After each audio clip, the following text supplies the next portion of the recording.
ವೀಕ್ಷಕರೆಲ್ಲರಿಗೂ ಸಾಪ್ತಾಹಿಕ ಭವಿಷ್ಯವಾಣಿ ವಿಶೇಷ ಕಾರ್ಯಕ್ರಮಕ್ಕೆ ಸ್ವಾಗತ. ಸ್ನೇಹಿತರೆ, ಮೇ ತಿಂಗಳ ಮೊದಲ ವಾರದಲ್ಲಿ ಬುಧಾದಿತ್ಯ ರಾಜಯೋಗವು ನಿರ್ಮಾಣಗೊಳ್ಳುವುದು. ಈ ವಾರ ಸೂರ್ಯ ಮತ್ತು ಬುಧ ಗ್ರಹಗಳ ಸಂಯೋಗವು ಮೇಷರಾಶಿಯಲ್ಲಿ ರೂಪುಗೊಳ್ಳಲಿದೆ. ಇದರಿಂದಾಗಿ ಬುಧಾದಿತ್ಯ ರಾಜಯೋಗವು ಸಾಕಷ್ಟು ಪ್ರಭಾವಶಾಲಿಯಾಗಿರುವುದು. ಜ್ಯೋತಿಷ್ಯ ಶಾಸ್ತ್ರದ ಪ್ರಕಾರ ಬುಧಾದಿತ್ಯ ರಾಜಯೋಗವು ಬಹಳ ಶಕ್ತಿಶಾಲಿ ಮತ್ತು ಪ್ರಭಾವಶಾಲಿಯಾದ ಯೋಗವಾಗಿದೆ. ಮೇ 4ರಿಂದ ಮೇ 10ರವರೆಗಿನ ತುಲಾ ರಾಶಿಯವರ ಭವಿಷ್ಯವನ್ನು ತಿಳಿದುಕೊಳ್ಳೋಣ.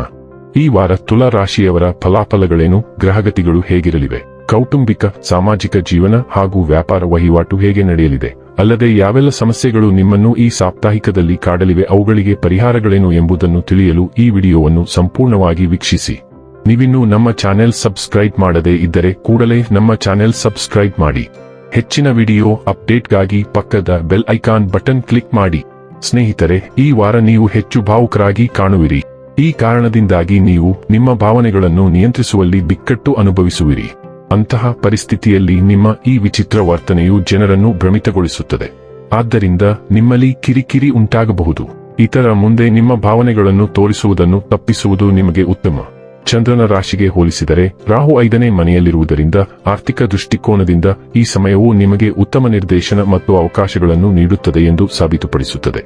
ಚಂದ್ರನ ರಾಶಿಗೆ ಹೋಲಿಸಿದರೆ ಗುರು 9ನೇ ಮನೆಯಲ್ಲಿರುವುದರಿಂದ ಈ ವಾರ ನೀವು ಹಣವನ್ನು ಉಳಿಸಲು ಅಥವಾ ಸಂಗ್ರಹಿಸಲು ನಿಮ್ಮ ಕುಟುಂಬ ಸದಸ್ಯರ ಬೆಂಬಲವನ್ನು ಪಡೆಯುತ್ತೀರಿ. ಈ ವಾರ ಮನೆಯ ಯಾವುದೇ ಸದಸ್ಯರೊಂದಿಗೆ ಅಥವಾ ಸ್ನೇಹಿತರೊಂದಿಗೆ ನಿಮ್ಮ ಭಾವನೆಗಳನ್ನು ವ್ಯಕ್ತಪಡಿಸುವುದನ್ನು ತಪ್ಪಿಸಿ. ಇಲ್ಲದಿದ್ದರೆ ಆ ವ್ಯಕ್ತಿಯು ನಿಮ್ಮ ನಂಬಿಕೆಯ ತಪ್ಪು ಲಾಭವನ್ನು ಪಡೆದುಕೊಂಡು ನಿಮ್ಮನ್ನು ನೋಯಿಸಬಹುದು. ಆದ್ದರಿಂದ ನಿಮ್ಮ ಭಾವನೆಗಳನ್ನು ನಿಮಗಾಗಿ ಮಾತ್ರ ಸೀಮಿತಗೊಳಿಸುವುದು ನಿಮಗೆ ಒಳ್ಳೆಯದು. ನೀವು ಶಿಕ್ಷಣ ಕ್ಷೇತ್ರದಲ್ಲಿ ಹೆಚ್ಚು ಉತ್ತಮವಾಗಿ ಕಾರ್ಯನಿರ್ವಹಿಸುವಿರಿ ಮತ್ತು ಈ ಅವಧಿಯು ನಿಮ್ಮ ಜೀವನದಲ್ಲಿ ಮುಂದುವರಿಯಲು ದಾರಿ ಮಾಡಿಕೊಡುತ್ತದೆ.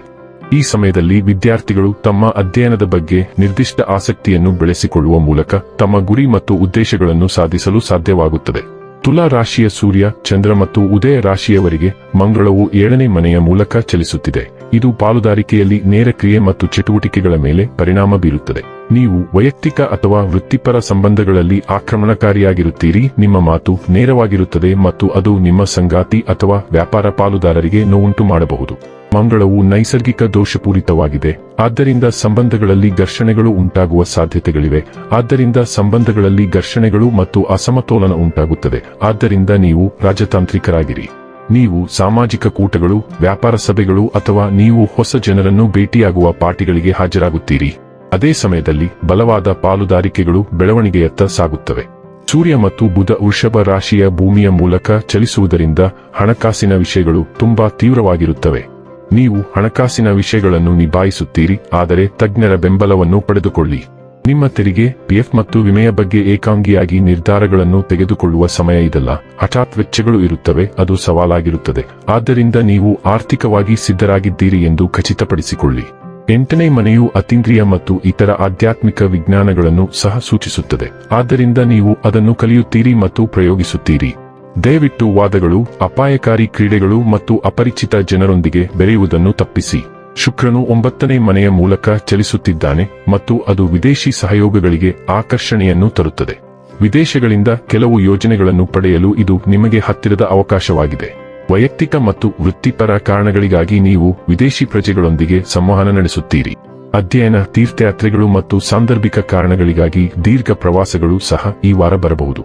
ನಿಮ್ಮ ಲೇಖನಗಳನ್ನು ಬರೆಯಲು ಮತ್ತು ಪ್ರಕಟಿಸಲು ನಿಮಗೆ ಅವಕಾಶಗಳು ಸಿಗುತ್ತವೆ. ಇದು ಆಹ್ಲಾದಕರ, ಆಶ್ಚರ್ಯಕರವಾಗಿರುತ್ತದೆ. ನಿಮ್ಮ ಶಿಕ್ಷಕರು, ಮಾರ್ಗದರ್ಶಕರು ಮತ್ತು ಗುರುಗಳೊಂದಿಗಿನ ಸಂಬಂಧವು ಸುಗಮವಾಗಿರುತ್ತದೆ ಮತ್ತು ಅವರು ನಿಮ್ಮನ್ನು ಪೂರ್ಣ ಹೃದಯದಿಂದ ಬೆಂಬಲಿಸುತ್ತಾರೆ.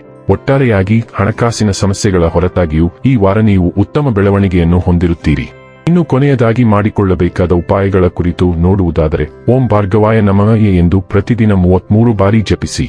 ವೀಕ್ಷಕರೇ, ಇದಾಗಿತ್ತು ತುಲಾ ರಾಶಿಯ ಜಾತಕದವರ ಮೇ 4ರಿಂದ ಮೇ 10ರವರೆಗಿನ ಫಲದ ಮಾಹಿತಿ ಇಷ್ಟವಾದರೆ ವಿಡಿಯೋವನ್ನು ಲೈಕ್ ಮತ್ತು ಶೇರ್ ಮಾಡಿ. ಹಾಗೆ ಚಾನೆಲ್ ಸಬ್ಸ್ಕ್ರೈಬ್ ಮಾಡುವುದರ ಜೊತೆಗೆ ನಿರಂತರ ವಿಡಿಯೋ ಅಪ್ಡೇಟ್ಸ್ಗಳಿಗಾಗಿ ಪಕ್ಕದ ಬೆಲ್ ಐಕಾನ್ ಕ್ಲಿಕ್ ಮಾಡಿ.